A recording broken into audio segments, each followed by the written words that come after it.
Salutations all, I'm Jockey. I'm here with my cat Mimi this time. Jaina's in the living room. And the time has come to play Kirby's Adventure on the Nintendo Entertainment System. Here's the famous Kirby walk or dash. Wait. I read the top bit of dialogue, and then by the time I went to the bottom part, it was the second line, so I combined them. Anyway, this is Kirby's second main series game. As you can see, I've already done a playthrough of this and a test playthrough, but we're going to be starting anew. Might as well delete this test playthrough. But yes, this is an NES game where you can have multiple save files and save in general, and there's not even like a save screen or a password. It's auto-saves. It's very impressive, actually, but let's get started.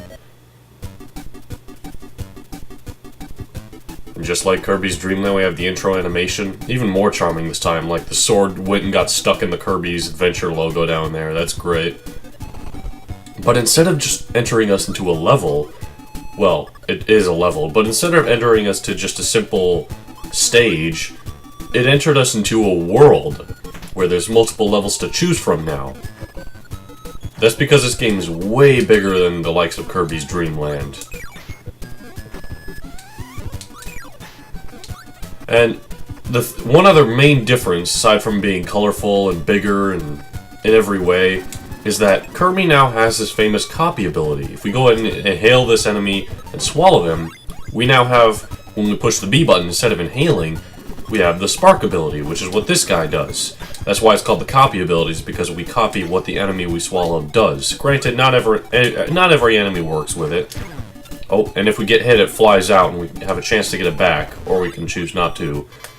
Like that enemy that shot fire out of his mouth. Now we shoot fire out of our mouth. And if we don't want it, we can hit select and it goes away. But you can resuck up that star if you want it back. But yeah, Kirby's Adventure is so much bigger of a game. This game is... There's so many different copy abilities to choose from, so many more levels, so many more music tracks in the game. It's one of the biggest and best NES games in my opinion. Up there with the likes of Castlevania, Final Fantasy, Mario 3, Legend of Zelda. Now, enemies like this, for example, just don't give you anything. Waddle-doos in this case, oh, Mimi is left, give you the beam ability. And the beam ability is actually rather useful as it covers some nice ground. Tomatoes still give you the health. And the swimming controls have been made so much better. And Kirby has so much more sprite animation with it. This game is just amazing in so many ways. And that there is the end of a level. If we go on inside, it takes us to this mini game here where you have to push A, and depending on when you pushed A, it does a certain number. The higher or the less or the lower the number actually, the more points you get. And beating level 1 unlocks, of course, level 2. I suppose I'll talk about the overworld elements later. The music in this stage. One thing I did like is that when you started up Vegetable Valley at the beginning, it had that music going on that you hear in level 1, and it stayed going on during the level, even after we entered the door. Sir Kibble here gives us the cutter ability. It does, of course, what he does, where we throw a little knife. And you can see elements of Kirby's Adventure or Kirby's Dreamland becoming copy abilities. Like, for example, there was that Fire Breath attack. You might remember there was the Mint Breath ability, which you got by eating the curry. And so that kind of transitioned its way in. There's a couple others I'll talk about in a bit. This is an interesting ability. We swallow him, and now we have a star that says 1 by our name, and it's the Crash ability. Use it, and we destroy every enemy on screen. But, as that 1 star says, we only get to use it once. I also do like how when you grab a new copy ability, it does a little demonstration by showing you what it does to Kirby. Oh, and also, underwater now, Kirby shoots water spouts instead of just inhaling. Or did he even inhale underwater in Dreamland? I don't remember. There wasn't much underwater to begin with. Yeah, there's a wide variety of copy abilities. You could technically play through the whole game just going through with your favorite one. Of course, unless your favorite one is like Crash, where you only get to use it once, or some other abilities where they don't let you keep it after you exit a level. But this was my personal first Kirby game ever. And I believe I said this during Kirby's Dreamland, but this was the first Kirby game in which they had color, and you might notice Kirby's pink. That was only the decision of Masahiro Sakurai, but that's what we know him as now. And one thing that's a little weird is that when Kirby inhales ability, like the sword ability here, which just acts as a simple attack, he now has a slightly peacher shade of pink. I don't know why this is. I'm not exactly a fan of it, but oh well. Level 3. The amount of levels in each world is a bit inconsistent. Like some worlds have 5, some have 7. Generally, it's based on how far in the game are you. There's going to be more levels in a world if you're further in the game. One thing that's nice about the sword ability is it has a unique attack when you're jumping in midair. It does this little spiral. Oh, and this is a really fun ability.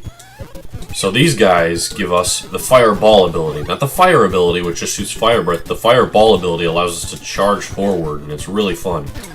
Oh, and I just lost it.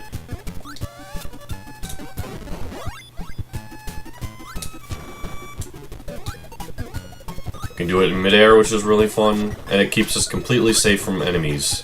Oh. the drawback is if you do it in midair or even on the ground, you kind of slide out in your normal form, making you very vulnerable. So you definitely have to be careful with it. Oh, I've died.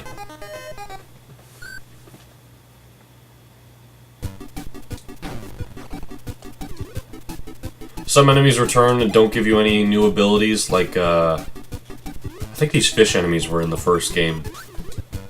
They still don't do much of anything.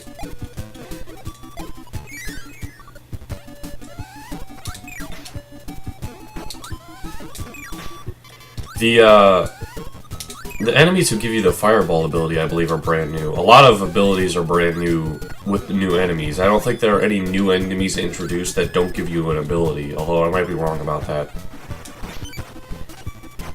I guess they didn't see the point in introducing any enemies that were just as useless as Waddle Dees. If you do get the number 1 in that bonus game, it actually gives you a life instead of just points.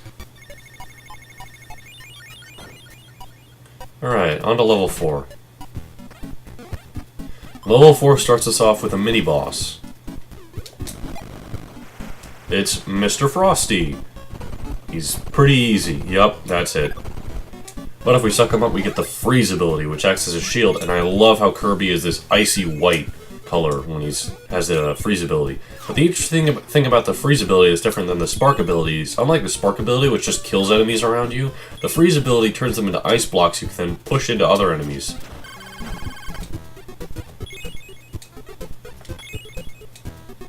But personally, I'm not the biggest fan of the abilities that just surround you with like an aura, like spark or like freeze. There's another one too later on called Needle. That's probably the worst out of the 3. In fact, here it is right now, Needle. I think it reaches a bit further than the other ones, but it doesn't give you any, like, lasting... Well, I suppose you can hang on to it for a bit. But yeah, definitely one of my least favorite abilities in the series. Beam, on the other hand, is a lot of fun, and it covers a lot of ground. And who is this? A mysterious figure gave us the invincibility power-up, which, yes, this is the same invincibility power-up from the first game where it's a little lollipop that gives you invincibility. Same one-up symbol. As for who that guy was that gave us the invincibility power-up, we're not going to find out just yet. That's the end of that. And you may have noticed that little square box next to my life counter that tells you your status. It could be what ability you have at the moment, like right now it's going to say Beam, because I have Beam. Although the position is different, that's weird. Or it says Hyper when you have the Hyper Lollipop, or Goal when you're in the Goal game. It basically just tells you what you have and when you have it.